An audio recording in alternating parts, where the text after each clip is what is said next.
ফাগুন আকৌ আহিল, প্ৰকৃতিৰ ৰঙা পদূলি গছকি। ধূলি উৰি বাটেৰে আকৌ আহিল ফাগুন। ফাগুনৰ বা লাগি মন হয় উন্মনা। হৃদয়ত খলকনি লগাই ফাগুনে লৈ আহে ঐনিতমৰ সুৰ। ফাগুন তুমি অনন্যা, তোমাৰ আগমনে সৰা পাতে চকুলো মুচি বিদায় মাগে। বিচাৰি পাওঁ সৰা পাতত নতুনত্ব। ফাগুন তুমি উতলা ফাগুন, তুমি বাউলী ফাগুন। ফাগুন তোমাৰ আঁচলত ধৰি মদাৰ পলাশ শিমলু ফুলাই আকাশ ৰঙীন কৰি তুমি চঞ্চলা ফাগুন। তুমি ৰংসনা ফাগুন। তোমাক লৈ বহু কবিয়ে কবিতা ৰচে, গীতিকাৰে গীত ৰচে। নৱ নৱ সৃষ্টিৰ পাতনি মেলা তুমি সৃষ্টিৰ ফাগুন। তুমি অভিমানী ফাগুন।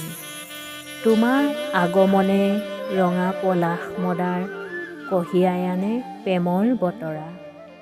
শ্ৰীকৃষ্ণৰ প্ৰিয় মাহ ফাগুনৰ পূৰ্ণিমা তিথিত দোলযাত্ৰা আৰম্ভ হয়। শ্ৰীকৃষ্ণৰ পূজা কৰা হয়। ইজনে সিজনৰ ফাকু ৰং সানি ৰঙৰ খেল খেলে। ভক্ত আৰাধ্য দেৱতা শিৱ মহাদেৱৰ পূজা কৰা হয়।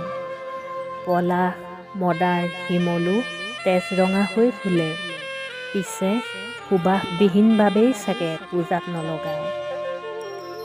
বৰ্তমান যান্ত্ৰিক পৰিৱেশত চৌপাশে অস্থিৰতা, হত্যা, ধৰ্ষণ, সন্ত্ৰাস, অপহৰণ আদিৰ ছবি পৰিস্ফুট হৈছে। তথাপিতো ৰঙীন ফাগুন সেউজীয়া প্ৰতিশ্ৰুতি লৈ আহিবই। ইয়াৰ বুকুতে বিচাৰি পাওঁ সৃষ্টিৰ প্ৰেৰণাৰ অফুৰন্ত অনিমেষ। হত্যা, হিংসা, উগ্ৰবাদেৰে জৰ্জৰিত অশান্ত পৰিৱেশ ফাগুনৰ পছুৱাই শেষ কৰক। কঢ়িয়াই আনক নতুন সুবাস। হে ফাগুন, তোমাৰ ৰঙেৰে ভৰাই আনিবা ৰঙৰ বতৰা।